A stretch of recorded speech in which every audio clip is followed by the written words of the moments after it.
Halika't ating tunghayan dito sa aming bayan, tingkat kulay ng kayamanan na hatid. Bawat sulok ay sagana sa sining at kultura, tiyak mamamanghak at masasabi.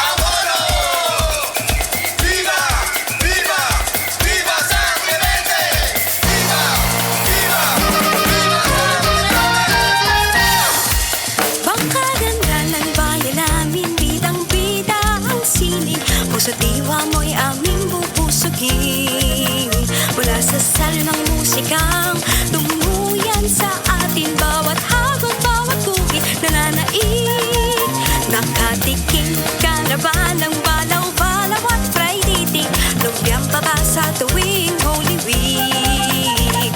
Daming pagpipilian, meron pang ang exotic, higante sa lasang kapanapanabik. Magkasaya, na sila, nakangiti, nakasimangot, nakapamewang pa, umiindak sa aming mga kalsada, sa tugtugin ng mga banda, mga higante ay maglalabasan na. Tara na, pakagandang ang mono, kasi na sining at kultura ay buhay. Libad ka, pakagandang ang mono, art capital of the Philippines. Lipad! Ang mono! Magkagandang ang mono! Viva! Viva! Viva San Clemente! Viva! Viva! Viva San Clemente! Ang hudyat ng parehadora ay ang pito at padyak na mga bakya. Bunsod na makalang pangboda, ang lahat ay sisigaw ng viva. Salinata ng mga banda, panata tuwing pista, paglalakad ng mga parol, Paskong uon ay heto na. Tinig ng anghel, pagbukas ng puso sa Galilea, padaray iwang wagayway, Hallelujah!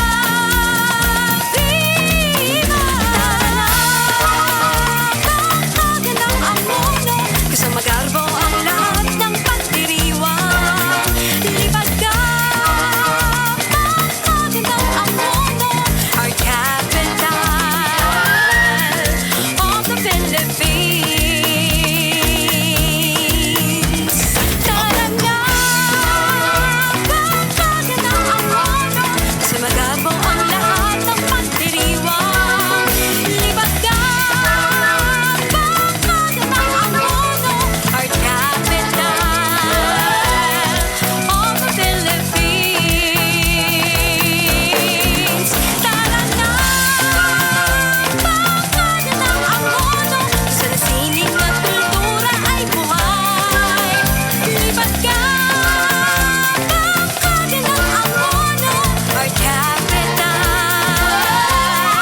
of the Philippines.